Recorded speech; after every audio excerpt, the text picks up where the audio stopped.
Greetings, this is the Shadow Man. So, last weekend there were riots in Charlottesville in the United States. It was because the left-wing hooligans decided to crash a rally of white nationalists, or as they called white supremacists. Now, let me make it clear. I completely hate seeing a huge group of people walking around waving with swastika flags. That's just disgusting. Learn some history, and especially what the hell Nazis did. But moving aside, the protest from the white supremacists was about removal of a statue from the times of Confederacy. And many non-white supremacists, but just people who live in the South, are highly against it. The protest was requested, the permission was given, they had a permit, they didn't went outside their boundaries, and then the left came. The left started seeking trouble, was starting fights, and then one unhinged person took his car and drove into a crowd of the left hooligans, with resulting several injured and one left hooligan dead. Well, it's extremely pitiful, but the left should have never been there. No one was crashing their protests like their "Not My President" protest that erupted after Trump won the election. Nobody crashed it. They should have been doing the same instead of acting like goddamn moral knights or something like that. After this, I will show 3 videos, one after another, in chronological order, regarding how the left behaved last year and this year. The first video is going to be Chicago, where Trump's rally was cancelled because left decided also to crash it and started to become violent. The second one is in California, where Trump supporters were beaten up by extreme thug hooligans.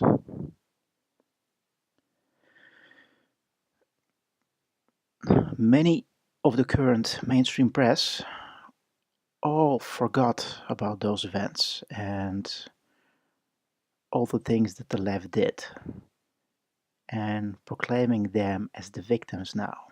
And that is extremely wrong. And Trump was completely right by saying this was the fault of both sides. He was exactly correct. And the third video is the G20 summit in Hamburg this summer, where Trump was attending and where the same left thugs, hooligans, joined by the New York mayor, by the way, were practically burning down the city of Hamburg. So hopefully this will open some eyes of people who decided to shut them and just call Trump all kinds of names. Thank you for listening. Enjoy the videos.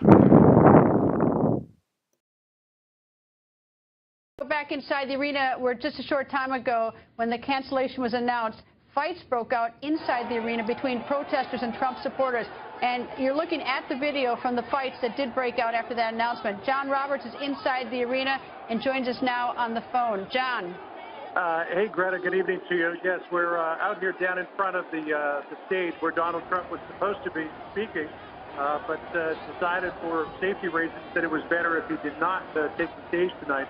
I mentioned to you earlier, and I think it bears repeating, that I flew up with him on his plane from St. Louis this afternoon, and he was telling me he was looking forward to Chicago. He said because we've got many, many people in the Donald Trump parlance that are going to be at this rally. He said he expected that there were going to be about 30,000 people trying to get in, but that he also heard that it was going to be rough.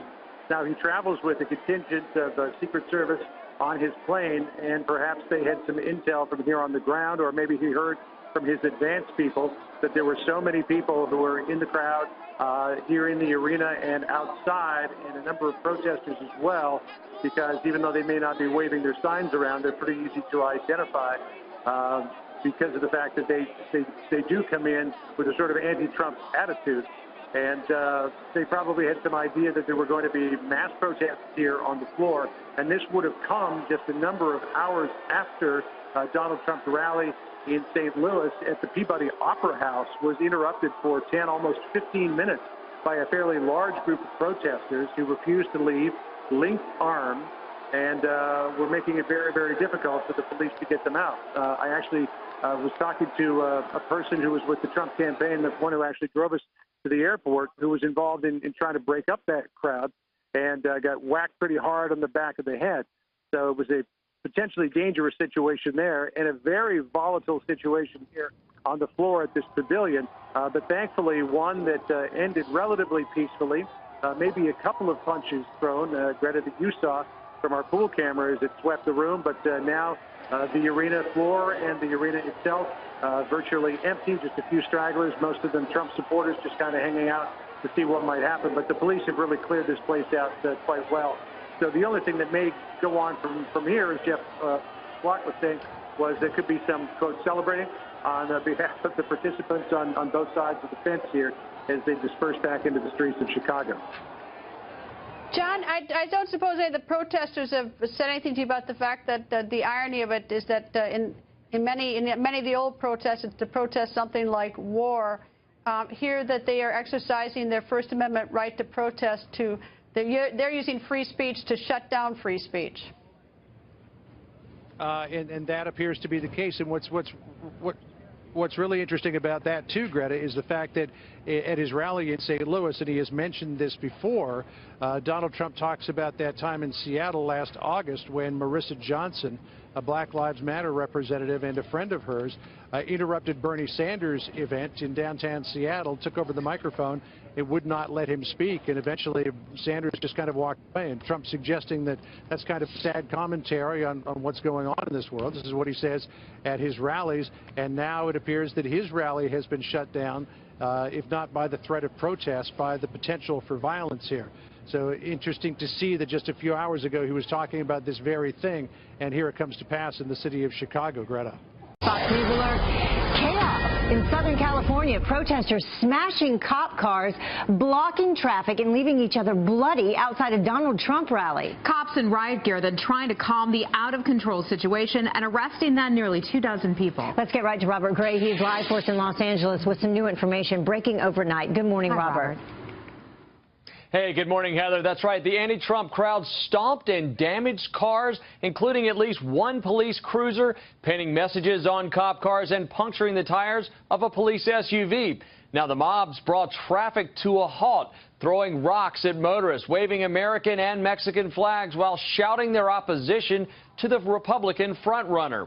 Several cars drove wildly through the crowds, doing donuts and other reckless maneuvers, although it wasn't clear if they were protesters. At least one Trump supporter was bloodied in a fight with protesters. Meanwhile, inside the rally, Trump tried to assure people that all was well.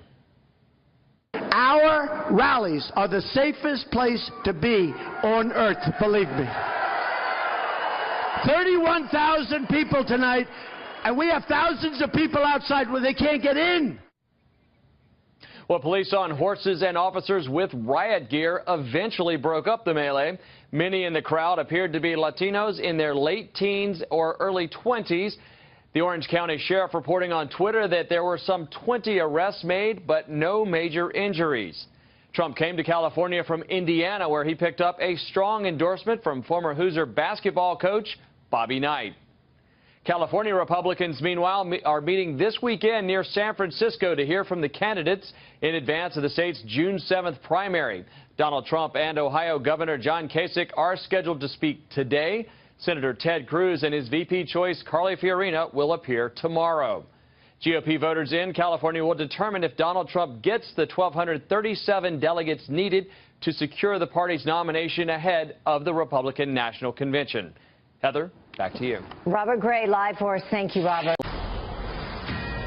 A Fox News alert, and the protesters are taking to the streets in Hamburg, Germany right now. These pictures just into us coming in live as protesters there, basically anti-globalization forces, as we understand it, are protesting the G20 summit in Hamburg, Germany. Some tear gas is being employed. You can see kind of the anti-personnel armored vehicles there, and there's some of the tear gas that seems to be wafting through the crowds.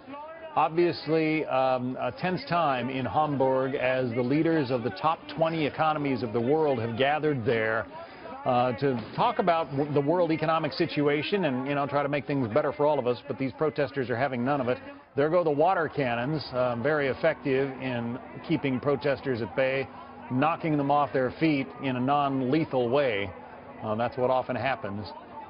So these, again, the protesters apparently arguing against globalization and throwing rocks and bottles at police officers and so forth. This has been happening, well, for the better part of a decade or so. If you recall what happened when the World Trade Organization came to Seattle, I believe it was. We see this kind of thing time and time again. Yeah, very often you can see an anarchist strain at some of these protests, and clearly the authorities there were ready for this. They did anticipate protests and were ready to respond if, in fact, there were some. So this is no surprise. As John, you mentioned, this happens at other big events, and we'll be following this as it develops. Supposedly 100,000 protesters. We'll keep an eye on it. Back in just a minute.